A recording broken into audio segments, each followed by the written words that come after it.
Welcome back, ladies and gentlemen. Today we're going to talk about the first round of Minnesota versus Denver. We're going to talk about what led to Minnesota getting the ultimate victory and how I think each team can adjust, especially from Denver's perspective, what they can do to essentially, they got to steal a game at Minnesota now and be able to have a chance in this series. If you want more updates and would like to hear my analysis on games 2 through potentially 7, feel free to like and subscribe. Let's go. So the first thing that's got to be the main feature of any discussion of the coaches is what do you do with Anthony Edwards? And so I think there's a fine line between reacting and overreacting. And so one thing I think of if he makes shots like this, like I don't think there's anything you should do or can do differently other than having a good defender with a hand up in his face. And if he's going to shoot that shot and make that shot, like he's just going to. However, the big difference is between unforced errors and forced errors is that these are the shots that I think you can't allow. He cannot get to the rim without someone else showing help. Okay, so if Aaron Gordon's on him right here, if he's going to get by Aaron Gordon, you need to have someone else in the paint because he cannot get these kinds of layups or else you will lose the series. He is so explosive as an athlete that you have to condition yourself to think about what you're giving up or what you're taking away. So in this situation, everyone is tight, essentially, they're shooters. And so the paint is relatively open, and you don't need to give Anthony Edwards that much space in order to really punish him. And this is way too much space for him to punish you. Sorry, this is way too much space to give him to run downhill, and you cannot allow this shot.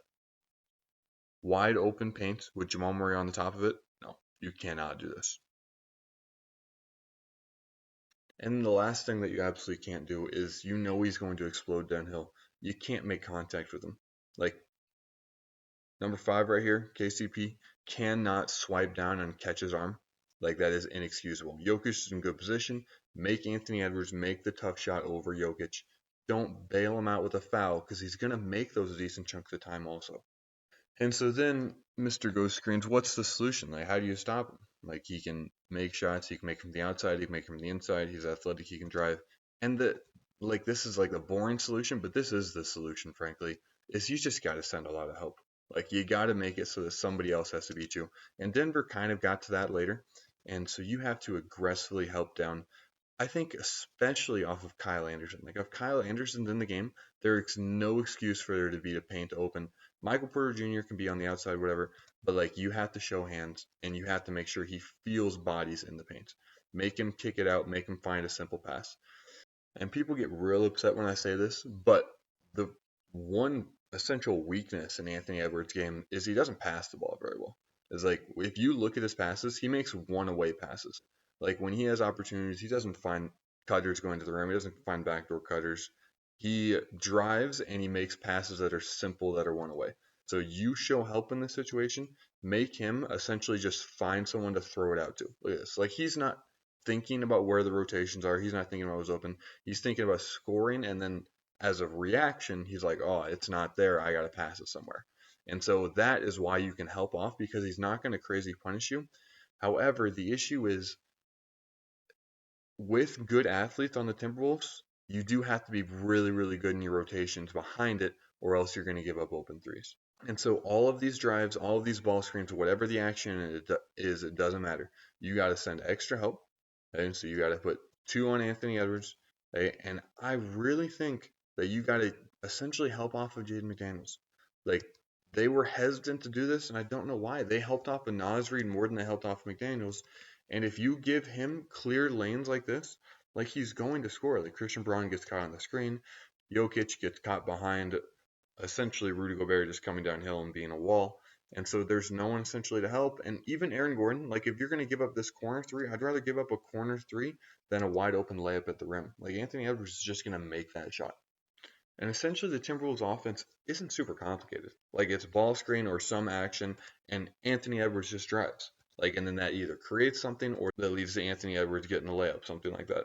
And that is essentially their offense. And so again, we see the ball screen happen. We have help there. He's not making this pass. Like I'm just telling you, he does not make this pass to the corner. He makes the passes one away. So you can live with the help and just rotate behind it and force a difficult shot from somebody else. So then we go to Denver's side, and the matchup that Denver, I think, on offense needs to be so worried about or think about is Jokic versus Gobert. Jokic actually struggled a little bit more than I thought he did. I'd have to look at like maybe every single possession, but they backed him down a decent amount, and a decent amount in the fourth as well. And Jokic maybe capitalized on 50% of them, 55% of them. The one thing I think that makes a huge difference in these post-ups is whether Aaron Gordon is in the game or not. Because if Aaron Gordon is in the game, they can afford to sag off of somebody, and it gives Jokic a lot less space to work with.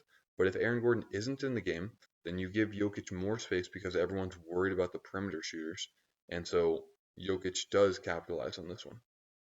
After the Timberwolves went on their run, they were up like 18-4 or something like that. The Nuggets called the timeout, and ever since the timeout, they've ran several plays where they were specifically looking to get the ball into Jokic down in the middle. And I think this is 100% the right move. Every time that Aaron Gordon is out for a sub, I think you should go to Jokic one-on-one with Gobert because it provides ample spacing. And I don't think that Gobert can sustain that level of defense. And then the issue when Aaron Gordon is in the game is so you see him, he's going to go down to the dunker spot in a second. But Gobert is long enough and Naz Reid are pretty long that it's easier for them to disrupt the lob passes that lead to Aaron Gordon dunks. And that provides a lot of issues. So here when Jokic is going, I guess Naz Reid's staying pretty close to Aaron Gordon. So no, Jokic is getting decent space to work with. And we got to keep in mind that like even if he misses this shot, on average, is he's going to make that shot? Yeah, he's going to make that shot. That's a really good look for Jokic. And this wasn't actually even part of the clips, but this is a great example of the make and pass thing. So show help, force him to make a reaction. He jumps and then he turns and tries to find somebody. He doesn't have a plan in mind prior to rising in the air. Okay, so here, but we're going into Jokic.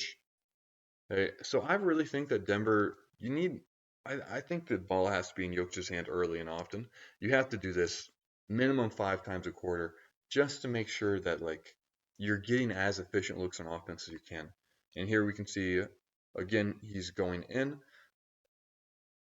and Naz Reid is staying pretty close to Aaron Gordon, so you're giving Jokic space to work with, and I just think Jokic is going to make those such a high percentage of the time, even with Gobert being a really good defender. So watching it live, I actually was like pretty worried about Nuggets because like I'm not analyzing it as much. I'm watching with a group of friends, and so I thought the Nuggets were actually going to be in trouble based on the result of this game. But looking at it now, I actually feel pretty okay about the Nuggets in the fact that like the solution to handle Anthony Edwards isn't super complicated. It's essentially show aggressive help and rotate behind it. Like they can do that. I have faith. They're a good defensive team. And then on the other side, on offense, I think is the bigger question mark is whether Jokic can be efficient, whether Jamal Murray can be efficient, and how you're going to generate offense because the Timberwolves also have really athletic, good defenders as well. I do look forward to game two very much. I think these are two well balanced, very good teams. I think this is going to go to a game seven. I think these two teams are very, very good. If you enjoyed this, feel free to like and subscribe. Most importantly, have a blessed rest of your day.